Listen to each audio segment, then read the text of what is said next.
ara ọ̀rọ̀ okùn ara ọ̀rọ̀ ẹdìyẹ ni ọ̀rọ̀ dà nínú ẹgbẹ́ Oòduà People's Congress OPC báyìí lásìkò tó yẹ kí ó jẹ́ àsìkò ayọ̀ wọn pẹ̀lú bí wọ́n tún ṣe ti bẹ̀rẹ̀ ìjà láàrin ara wọn báyìí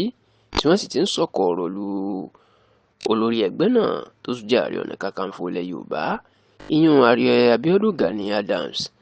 pẹ̀lú bí wọ́n ṣe fẹ̀sùn kan bàbá náà wípé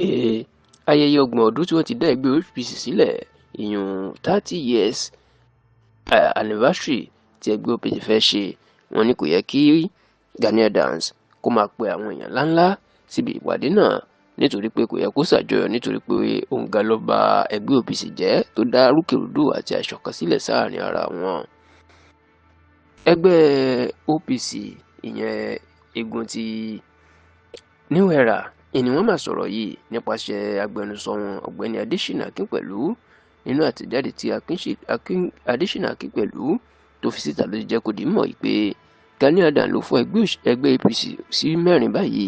ó ní ẹgbẹ́ OPC 4 tó wà ní ti igun ti Fáṣẹ̀hùn igun ti Gani fún rẹ̀ àwọn tí àwọn ń pera wọn ní OPC New Era àtàwọn míì tí wọ́n ń pera wọn ní OPC Reform ó ní Gani Adams inú ṣokùnfà gbogbo eléyìí tó sì ní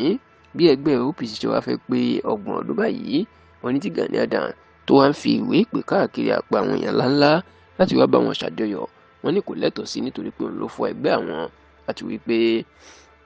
n tó ṣe fún olùdásílẹ̀ ẹgbẹ́ náà yan olóògbé Fẹ́mi Fásihùn ó ní nǹkan burúkú ni wọ́n ní nígbà tí Aláàfin Ọ̀yọ́ Ọba Lámídì Adéyẹmí tó fẹ́ fi Gani Adams jẹ Ààrẹ Ọ̀nà Kakanfò wọ́n ní olóyè Fẹ́mi Fásihùn kò takò rárá ṣùgbọ́n tẹ́ni Gani Adams nígbà tí bàbá náà ṣàìsàn tó padà pa wọ́n ní kò fọjọ́ kan ṣàbẹ̀wò sí báyìí débi pé yóò lọ fi owó ràn wọ́n lọ́wọ́ kódà ọkùnrin ìwà jẹ́ kó di mímọ̀ ìyún Adésínà Akínpẹ̀lú ti ẹgbẹ́ OPC New Era ó jẹ́ kó di mímọ̀ o wípé